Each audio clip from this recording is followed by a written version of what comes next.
Hello everyone, my name is Julia and welcome back to my digital classroom. Today is going to be lesson 6 out of 10 in our unit on the executive branch of the American government. Today's topic is going to be presidential appointments. As always, my resources can be found in the top right using the QR code. We are using iCivics for this unit, and you know I'm still committed to giving you lessons in 10 minutes or less, so let's jump right into our objectives. Today, you're going to be able to recall the two types of presidential appointments. We're going to talk about the role of the Senate during the confirmation process, and we're going to explain the media's role as a gatekeeper and an agenda setter. So let's jump in. First, let's review the Constitution. Highlighted in yellow, we just have a reminder that the president is able to nominate and appoint some government positions like ambassadors and Supreme Court justices. Now, the Supreme Court justice nomination, that is an entire lesson of its own, so we're going to put a pin on that, but we're just going to talk about appointments in general here. There are two types of appointments, and an appointment is just a job given from the president. One type of appointment is one that the president can make by himself. The president can just say that that person is appointed, there is no necessary review that needs to happen.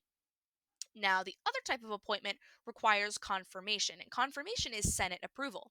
So, first, the president decides to nominate somebody for whatever position.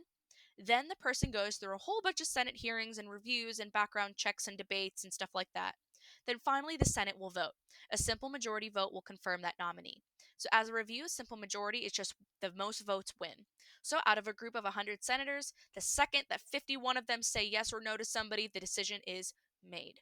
So, as a review, two different types of appointments, one that can be self made and another that has to be confirmed by the Senate. So, now let's talk about who needs to even be approved. Not everybody, because the president has to appoint more than 4,000 employees. There's no way the Senate would be able to get anything done if they had to appoint all of those people. So, here are some self approved figures: any personal advisors, personal assistants, any field specific aides, press agents, policy experts, stuff that that person has the right to assume that role without much controversy. There's not much harm that can be done. The president will obviously pick someone who is trustworthy. It's fine. They don't need to be approved.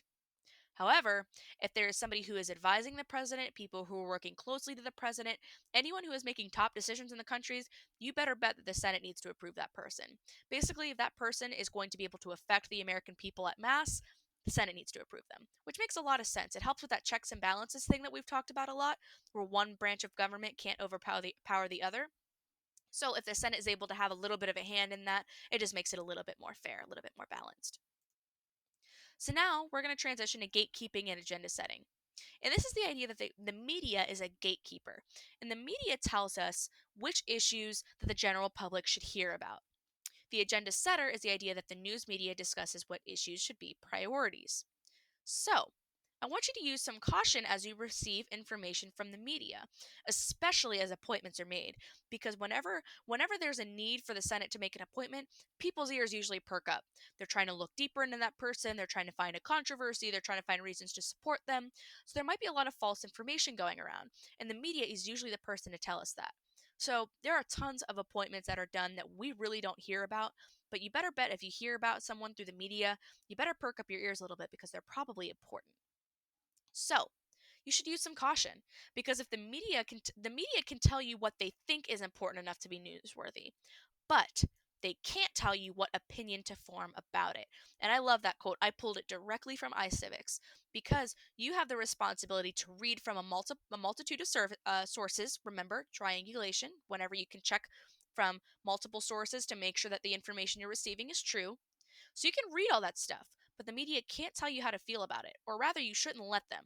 Granted, you can follow the mentality of a certain news source, but make sure that you're taking the opportunity to see what you really feel, not just what the media feels. That is all I have for you today, folks. This is a short and sweet one. I hope you enjoyed it. If you have any questions for me, go ahead and give me a follow on Twitter at Giulia Pucci edu. You can also scan that URL or that QR code, follow my website, and go ahead and find my contact information there if you have any questions.